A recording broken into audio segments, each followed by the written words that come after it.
So hello everyone, welcome back once again to Vivek sir tutorial. आज हम एक बार फिर आपके सामने आए हैं लेक्चर नंबर 4 लेके, जो कि पार्ट 2 होने वाला है लेक्चर नंबर 4 का। पार्ट 1 में हमने जो इमेज फॉर्मेशन करी है कॉनकेव मिरर की, उसके हमने 3 केस किए थे और बचे हुए 3 केस हम आज करेंगे पार्ट 2 में। तो चलिए शुरू करते हैं बिना किसी देर के। आपने इमेज फॉर्मेशन में 3 केस कर चुके हो, जहां पे आपके पास ऑब्जेक्ट रखा था पोल और फोकस के बीच में, दूसरा ऑब्जेक्ट आपने रखा था थोड़ा सा इधर सरका के एट फोकस, एंड फिर हमने और थोड़ा सा सरका दिया था जो कि कौन सा पॉइंट है बिटवीन फोकस एंड कर्वेचर। तो आज जिस केस के साथ हम शुरुआत करेंगे इस लेक्चर की, बहुत छोटा सा लेक्चर होगा, उसमें हम क्या करेंगे कि ऑब्जेक्ट को थोड़ा और खिसका देंगे और वो ऑब्जेक्ट जो प्लेस होगा, it's I guess it is case 4, part 2 है ये आपका कल वाले लेक्चर का। और केस 4 में हमारा object, when the object is placed at COC, that means clash of clans, नहीं, centre of curvature. Centre of curvature पे वो ऑब्जेक्ट हमने रखा हुआ है और वहां पे अगर ऑब्जेक्ट है तो आपकी इमेज किस तरह से बनेगी, क्या उसकी कैरेक्टरिस्टिक्स होंगी, वो आज हम पढ़ेंगे। तो सबसे पहले तो आपका क्या बनेगा, मिरर ही बनेगा। चलिए बेटा, एक छोटा सा मैं यहाँ पे हट रहा हूँ टॉपिक से, एक बहुत इंपॉर्टेंट सी बात बताने के लिए। बहुत माइनर सी चीज़ है लेकिन बहुत इंपॉर्टेंट है, बच्चे अक्सर कंफ्यूज हो जाते हैं। मैंने आपको जब कॉनकेव मिरर और कॉन्वेक्स मिरर समझाया था तो उसमें एक चीज़ बहुत साफ साफ थी कि जो बेंट इन होगा वो होगा कॉनकेव मिरर और जो बल्ज्ड आउट होगा वो होगा कॉन्वेक्स मिरर। लेकिन अगर आपको ये दे दिया जाए, आज एक बच्चा बना रहा था, मैंने उसको ऐसे बनवाने के लिए दिया, मैंने कहा ये है, अब इसमें बताइए कॉनकेव कौन सा है और कॉन्वेक्स कौन सा है। अकॉर्डिंग टू द नॉलेज जो आपको पता है उसके हिसाब से कॉनकेव ये होना चाहिए क्योंकि ये बेंट इन है, और कॉन्वेक्स जो है वो ये होना चाहिए क्योंकि ये बल्ज्ड आउट है। बट ऐसा नहीं है बेटा, आप तब तक कॉन्वेक्स और कॉनकेव मिरर को डिसाइड नहीं कर पाएंगे जब तक आपको उसकी क्लोज साइड नहीं पता है। दैट मींस हमेशा जरूरी नहीं है कि जो राइट साइड वाला है वही क्या होगा, आपका कॉनकेव होगा, और जो लेफ्ट साइड वाला है वो कॉन्वेक्स होगा। That is not necessary. अगर मैं यहां पर क्लोज साइड बाहर बना दूं तो ये वाला मिरर क्या बन गया, कॉनकेव बन गया, क्योंकि देखो अब इसका बेंट इन सरफेस ये अब इस तरफ, मतलब उस तरफ क्या था, लास्ट जो मैंने आपको अपने लेक्चर में केस बताया था उसमें हम ऐसे कर रहे थे, दैट मींस इस तरफ से बेंट इन था, लेकिन इस बार मैंने इधर से बेंट इन कर दिया। ओवरऑल है तो वो बेंट इन ही ना, तो यहां से वो बेंट इन हो गया, तो ये क्या बन गया, concave mirror. It is because हमने क्लोज साइड जो है वो कहां लगा दी, बाहर की तरफ लगा दी। और इसको भी अगर कॉनकेव बनाना है तो बाहर से करना पड़ेगा, लेकिन अगर कॉनकेव कॉन्वेक्स बनाना है तो अंदर से अगर आप इसे क्लोज कर दो तो ये कॉनकेव ना रह के क्या बन जाएगा, कॉन्वेक्स मिरर बन जाएगा। ठीक है, तो इट डिपेंड्स ऑन कि साइड कहां पर क्लोज्ड है कि वो कॉनकेव रहेगा या कॉन्वेक्स रहेगा। राइट लेफ्ट का कोई चक्कर नहीं है, सिर्फ क्लोज साइड से आप पता लगा सकते हो कि वो मिरर कॉनकेव है या फिर कॉन्वेक्स है। Got it. तो चलिए अपने टॉपिक पे वापस आते हैं, जो है जब हम ऑब्जेक्ट को कहां रखेंगे, कॉनकेव मिरर में ऑब्जेक्ट को रखा जा रहा है सेंटर ऑफ कर्वेचर पे। सेंटर ऑफ कर्वेचर पे इसको रखेंगे तो ये आपका कॉनकेव मिरर हो गया।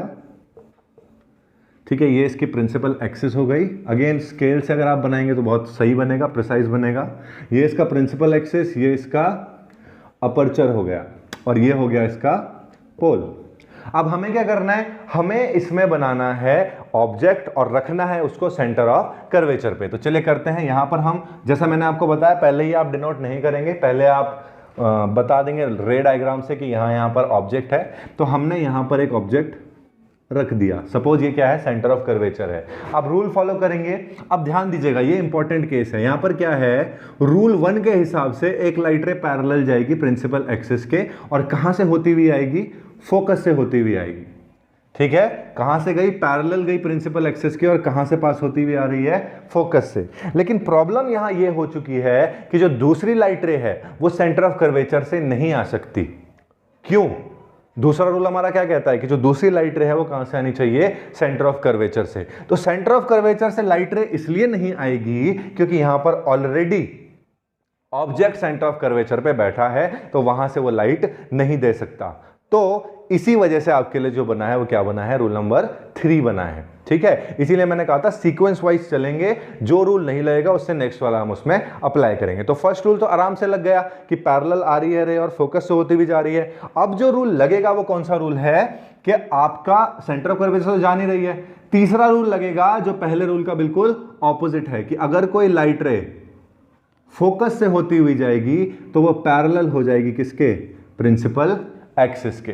ठीक है, इस तरह से आपका ये डायग्राम बनेगा और ये जो इमेज है ये कहीं ना कहीं इसके ऊपर आएगी। लेट मी बुक के हिसाब से अगर देखें, देखिए स्केल से अगर आप बनाएंगे तो बहुत प्रिसाइज बनेगा, लेकिन यहाँ पे थोड़ा दिक्कत आने वाली है, तो हम इसको इस तरह से बना देते हैं। ठीक है, ये आपका क्या हुआ, अगर फोकस, ये पॉइंट क्या है फोकस, ये पॉइंट क्या है कर्वेचर। ठीक है, फोकस से अगर कोई लाइट रे जा रही है तो वो पैरेलल हो जाती है प्रिंसिपल एक्सिस के कुछ इस तरीके से, और ये जो लाइट रेज मिलेंगी ये यहां पे कहीं पे मिल जाएंगी, इस पॉइंट पे आपकी वो लाइट रेज मिलेंगी और ये आपका ऑब्जेक्ट बन जाएगा। तो मुझे तो अकॉर्डिंगली रूल के हिसाब से ही करना पड़ेगा, क्योंकि रूल जैसे होंगे उस हिसाब से ही हम उसको करेंगे जैसा आपका बुक में बना होगा। तो सेंटर ऑफ कर्वेचर पे आपने ऑब्जेक्ट रखा है और सेंटर ऑफ कर्वेचर पे ही आपकी क्या बन रही है बेटा, इमेज भी बन रही है। ठीक है, तो ये आपका था केस नंबर 4।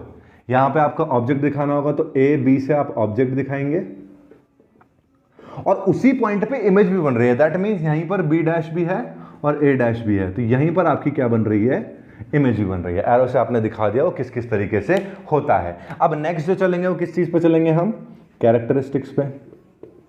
कैरेक्टरिस्टिक्स कल भी मैंने आपको बताया था कि वैसे तो 3 होता है, लेकिन हम एक को डिवाइड कर देते हैं 2 पार्ट्स में।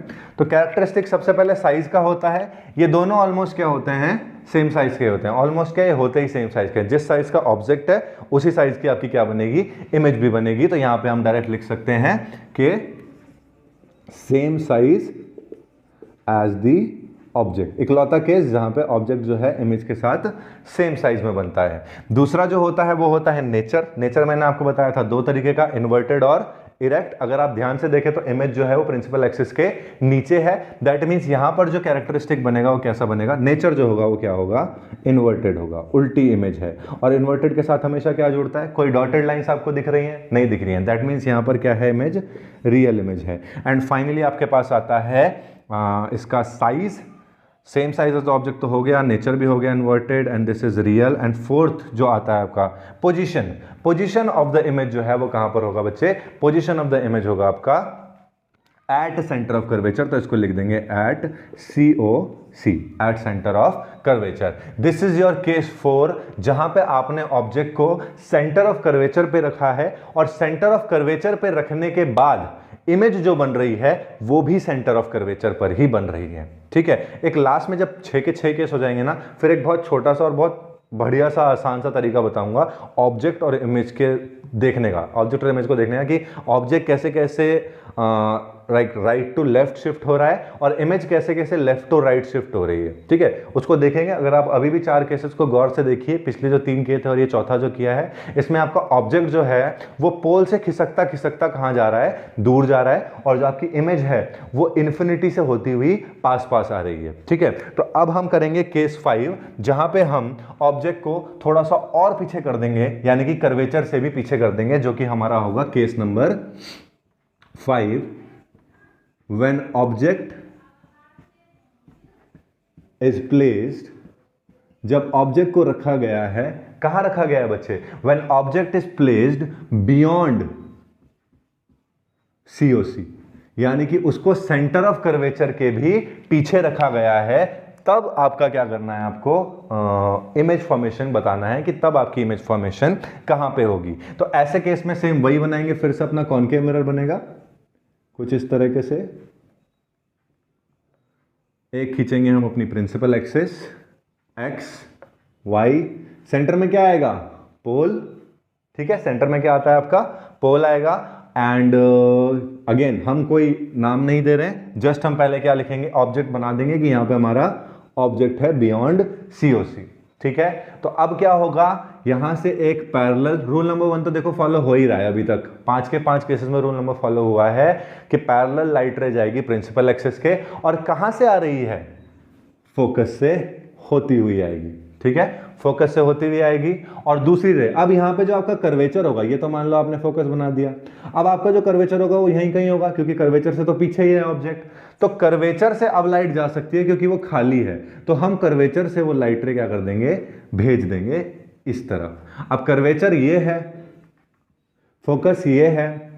आपको पता है जब लाइट रे पैरेलल जाती है तो फोकस होती हुई आती है। मैंने बोला है ना, एरो बनाने बहुत ज्यादा जरूरी हैं। जब लाइट रे कहां से जा रही है, पैरेलल जा रही है प्रिंसिपल एक्सिस के, तो आएगी कहां से, फोकस से होती हुई आएगी। और दूसरा रूल क्या कहता है कि अगर कर्वेचर से कोई लाइट रे जा रही है तो वो उसी पाथ से वापिस हो जाएगी। तो जाते हुए तो भले ही वो क्रॉस ना कर रही हो इसको, लेकिन अगर आते हुए भी वो इसी पॉइंट पे क्रॉस कर रही है तो आपकी क्या बन जाएगी, इमेज बन जाएगी कर्वेचर और फोकस के बीच में। ये रहा object A B beyond curvature, beyond centre of curvature, और ये रही उसकी इमेज बी डैश ए डैश। ये क्या है, उसकी इमेज है जो कहां पर है, देख रहे हैं आप, कर्वेचर और फोकस के बीच में है। ठीक है, आई होप ये क्लियर हो गया होगा। अब इसकी अगर हम कैरेक्टरिस्टिक्स की बात करें तो इसकी कैरेक्टरिस्टिक्स क्या होंगी, इसकी कैरेक्टरिस्टिक्स जो हैं, पहली साइज, साइज जो इसका होगा वो क्या होगा बच्चे, देखिए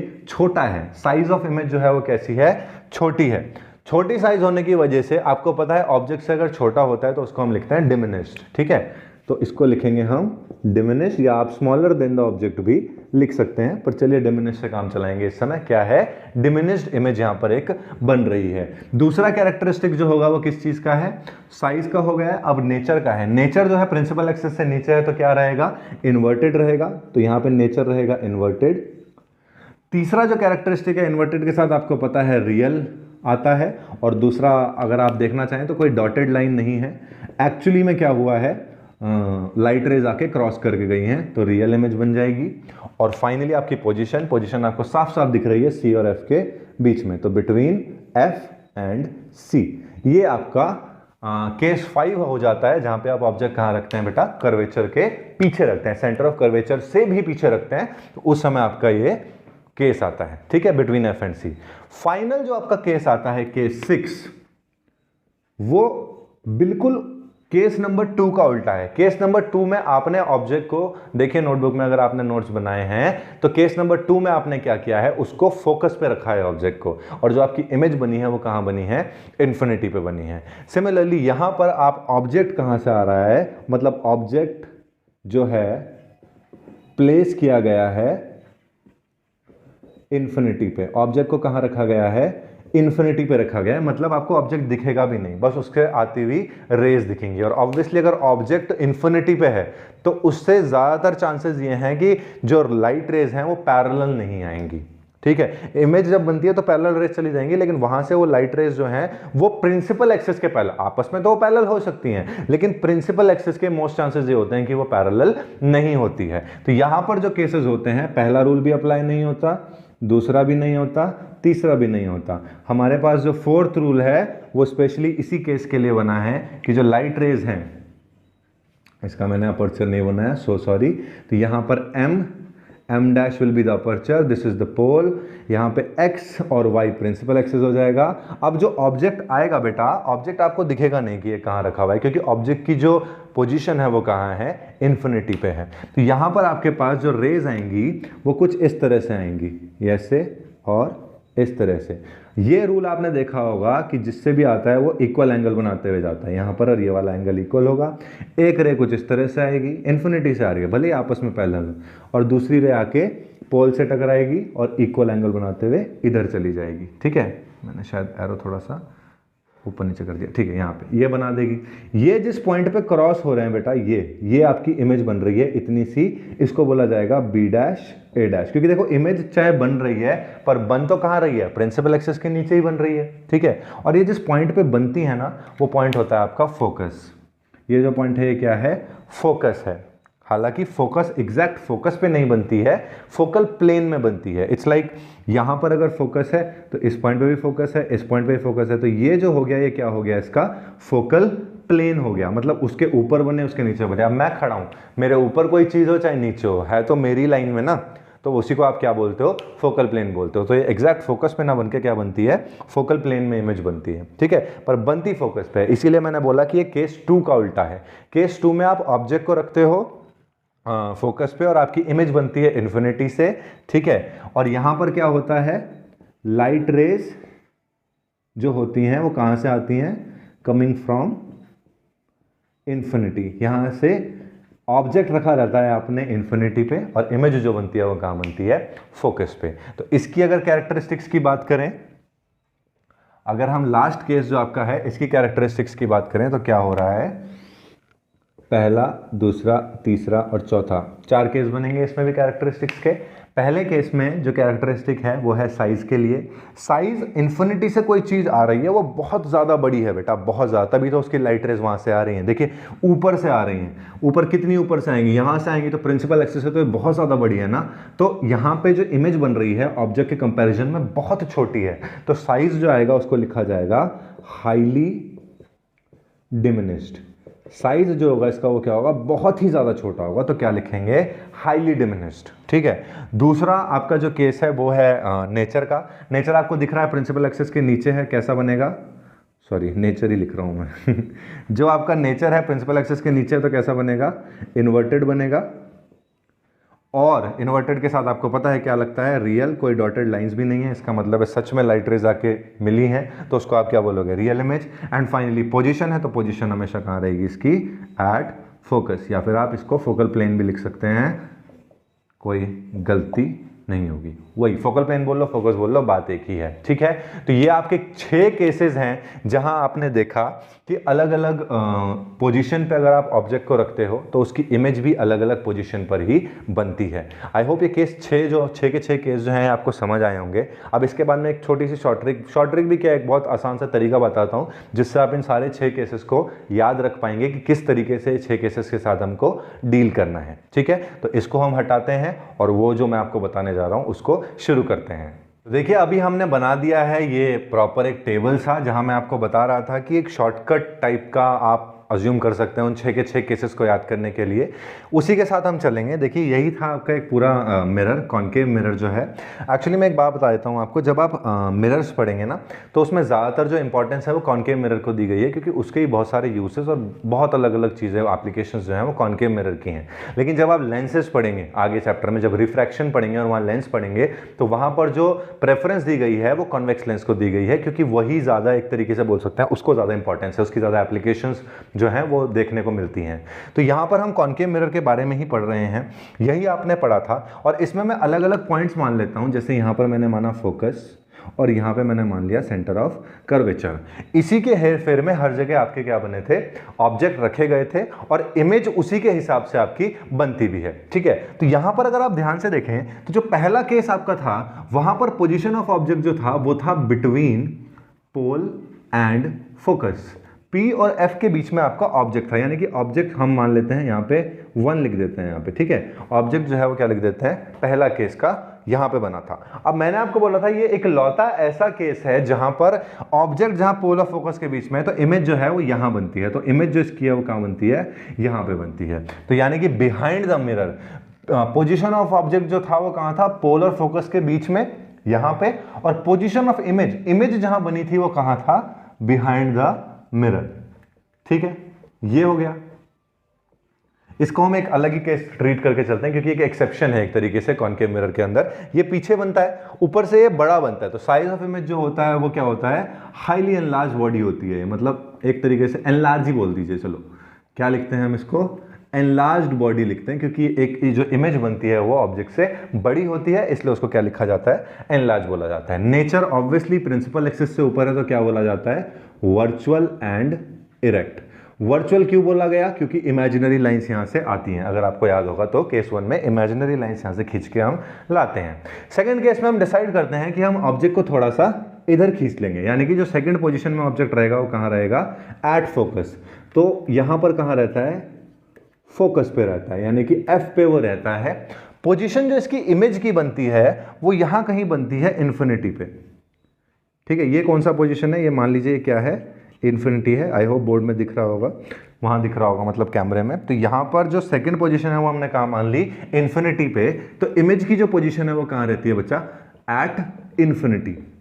ठीक है, इन्फिनिटी पे वो रहती है। और साइज ऑफ इमेज जो होता है यहां पे वो हाईली एनलार्ज रहता है अकॉर्डिंग टू दी ऑब्जेक्ट, क्योंकि इन्फिनिटी तो बहुत नीचे जाएगा, तो वहां पर जो इमेज का जो रहेगा वो क्या रहेगा, हाईली एनलार्ज, बहुत बड़ी बॉडी रहेगी।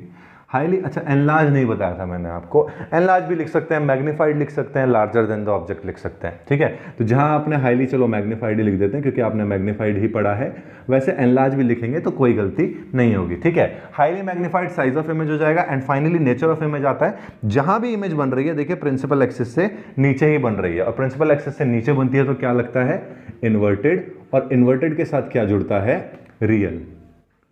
तो रियल और इन्वर्टेड इमेज बनती है नेचर में। वैसे तो आप सारी रियल इन्वर्टेड होंगी, तो आप पता ही है आपको कि कॉनकेव मिरर में एक को छोड़ के बाकी सबका नेचर कैसा है, रियल एंड इन्वर्टेड है। ठीक है, तीसरा जो केस है फिर हम डिसाइड करते हैं, हम इसको थोड़ा सा और खिसकाएंगे और अब कहां लाके रख देंगे, फोकस और कर्वेचर के बीच में। इस समय पे जो ऑब्जेक्ट रहता है, मैं इमेज एक्चुअली एक काम करते हैं, रेड से इमेज मार्क करते हैं और ब्लैक से ऑब्जेक्ट करेंगे। तो यहाँ पे फर्स्ट इमेज यहाँ बनती है, सेकंड जो आपकी इमेज है वो बनती है इन्फिनिटी पे, थर्ड ऑब्जेक्ट ये रहा, और इसकी जो इमेज बनती है वो कर्वेचर के पीछे बनती है।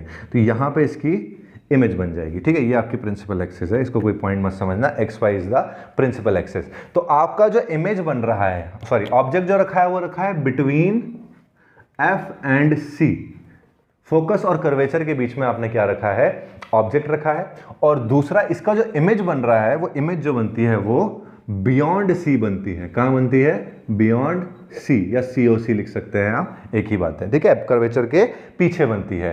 साइज जो होता है इमेज का ऑब्वियसली ऑब्जेक्ट से थोड़ा सा बड़ा होता है, तो साइज को हम क्या लिखते हैं, हाईली मैग्नीफाइड तो नहीं लिखेंगे क्योंकि बहुत बड़ा नहीं होता, नॉर्मली बड़ा होता है, तो क्या लिखा जाता है, उसको मैग्नीफाइड लिखा जाता है। प्रिंसिपल एक्सिस से नीचे है तो नेचर कैसा होगा, रियल एंड इन्वर्टेड। ठीक है, प्रिंसिपल एक्सिस से नीचे होने की वजह से उसका नेचर कैसा है, रियल एंड इन्वर्टेड। आप ये समझ के चलिएगा बस हमेशा, डॉटेड लाइंस यानी कि इमेजिनरी, इमेजिनरी मतलब वर्चुअल।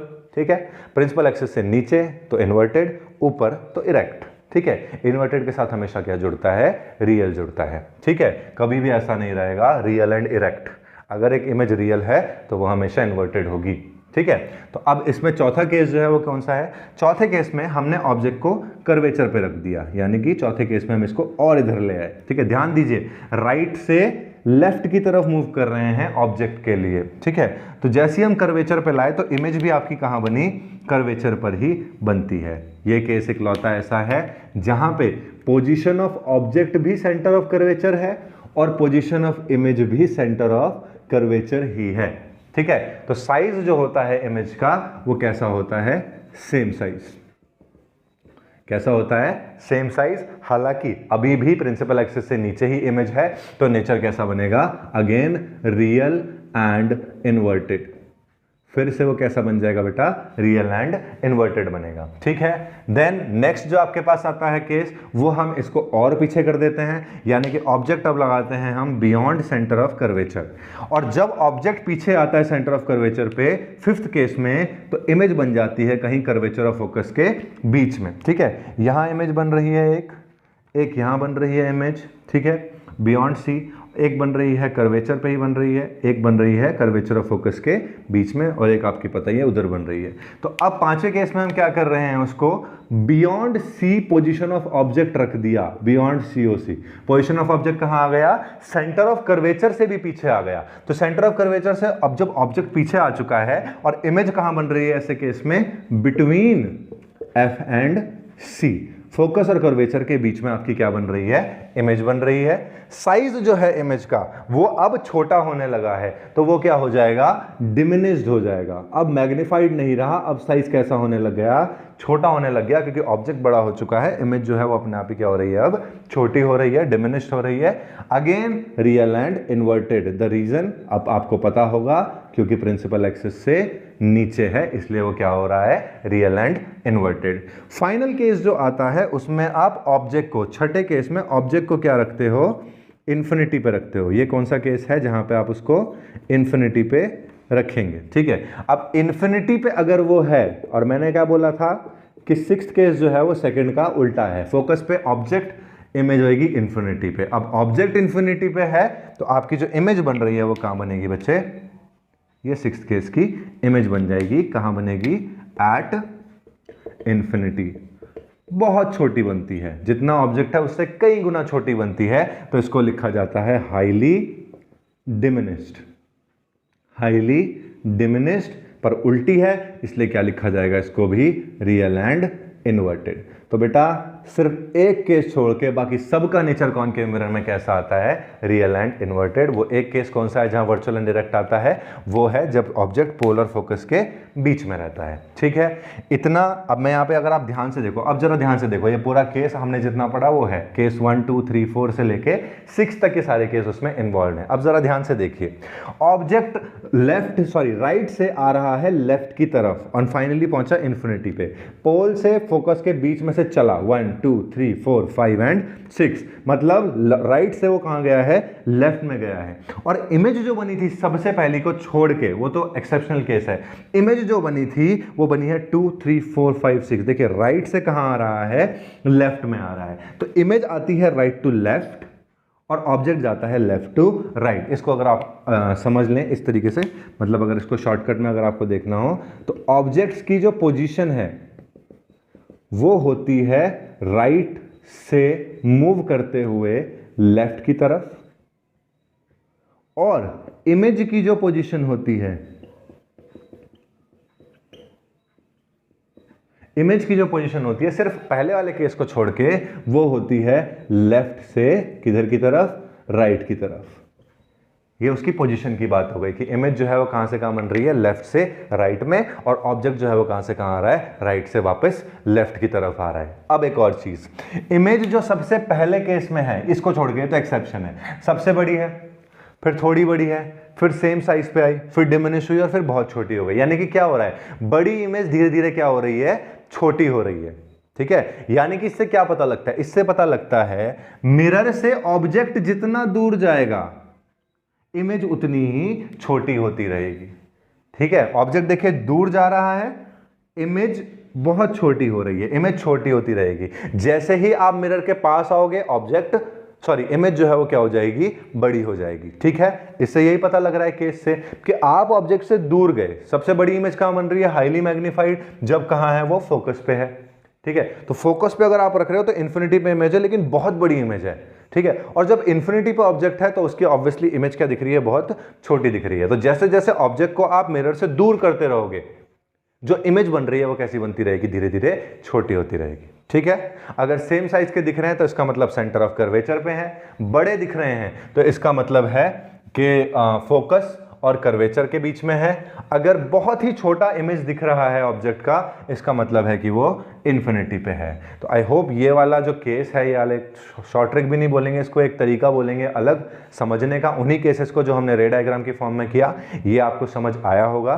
एक छोटा सा इसका यूज होता है कॉनकेव मिरर का। देखिए कॉनकेव मिरर जो यूज होता है वो बेसिकली आपका दो ही चीज़ों के लिए यूज होता है, या तो इमेजेस को बड़ा करने के लिए, मतलब कोई भी इमेज उसको बड़ा देखने के लिए, हाईली मैग्नीफाइड करने के लिए, जैसे आपके लेंस में लगा होता है कि आपको वो डिटेक्टिव वाले लेंस होते हैं ना, उसमें आप कोई वर्ड देख रहे हो ऐसे लेंस वाला, उसमें वो बड़ा इमेज होता है। ठीक है, दो पर्पस होते हैं बेसिकली। देखिए यूजेस तो कितने भी हो सकते हैं लेकिन जो पर्पस होते हैं वो दो ही होते हैं।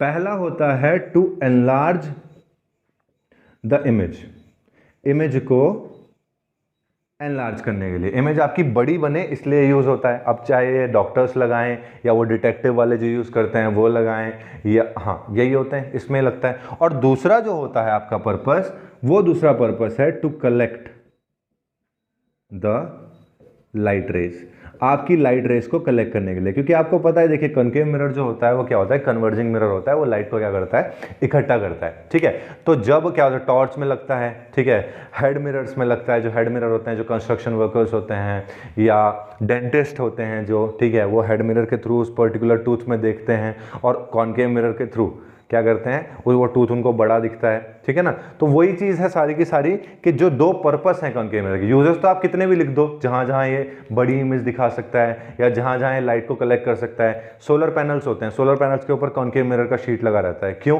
क्योंकि ज़्यादा से ज़्यादा सनरेज उस पर आके कलेक्ट हो जाती है ना, क्योंकि कन्वर्जिंग है। कॉन्वेक्स लगेगा तो क्या होगा, फैला देंगी, लेकिन कॉनकेव क्या करता है, उसको इकट्ठा करके रखता है। तो ऐसी ऐसी जगह यूज होता है जहां पे लाइट रेस को कलेक्ट किया जाए या फिर जहां पे आपको कोई इमेज को क्या दिखना हो, बड़ा दिखना हो। अब जैसे मैं पूछूं आपसे, लाइक लड़कियां जो मेकअप करती हैं ना, उनके हाथ में वो कॉम्पैक्ट रहता है जिससे वो ऐसा पाउडर पाउडर लगाती हैं, तो वो जो उनके मिरर रहता है, कितना छोटा सा मिरर रहता है, पर वो कैसा मिरर रहता है, वो कॉनकेव मिरर रहता है। क्यों? ताकि उनको अपना जो जहाँ पे भी वो अप्लाई कर रहे हैं वो चीज़ अच्छे से बड़ी बड़ी दिखे। गाल पे अप्लाई कर रहे हैं, नोज पे अप्लाई कर रहे हैं, आईज पे कर रहे हैं, जहाँ भी कर रहे हैं वो जो उनका इमेज है वो क्या दिखे, बड़ा दिखे, ठीक है। और गाड़ी पे जो मिरर लगा रहता है, रियर व्यू मिरर, जिसपे देख के आप पीछे देखते हो कोई आ रहा है या नहीं आ रहा है, सोचो अगर वो कॉनकेव मिरर हो गया तो उसमें पड़ने वाला जो भी इमेज है, चाहे बाइक का है, चाहे कार का है, चाहे ट्रक का है, वो क्या होगा, बहुत बड़ी इमेज बनाएगा, राइट। तो वो होगा क्या, उससे होगा ये कि एक ही ऑब्जेक्ट पूरा का पूरा शीशा कवर कर लेगा और अगल बगल आपको कुछ भी नहीं दिखेगा। इसलिए रियर व्यू मिरर्स में कॉनकेव मिरर नहीं लगता, कॉन्वेक्स लगता है, क्योंकि वो छोटी इमेज बनाएगा, ठीक है। तो बेसिकली दो ही पर्पस हैं, एक इमेज को एनलार्ज करने का और दूसरा लाइट रेस को कलेक्ट करने का, ताकि आपको क्या मिल सके, एक बीम मिल सके। लाइट रेस पता है ना आपको, एक बहुत सारे छोटे छोटे फोटोन से लाइट रे बनती है और लाइट रेस के कॉम्बिनेशन से क्या बनता है, एक बीम ऑफ लाइट बनती है। तो वो बीम आपको मिल सके, जब टॉर्च जलाते हैं तो एकदम से एक पर्टिकुलर जगह पे फोकस होता है, तो वो क्या है, बीम ऑफ लाइट है, जो बनी है बहुत सारी लाइट रेस से, जिसको इकट्ठा किया गया है with the help of concave mirror, ठीक है। आई होप इतना आपको क्लियर हो गया होगा। पार्ट 2 इमेज फॉर्मेशन का यहीं खत्म होता है। कल हम साइन कन्वेंशंस पढ़ेंगे, तब तक इसे पढ़ते रहिए। Thank you so much.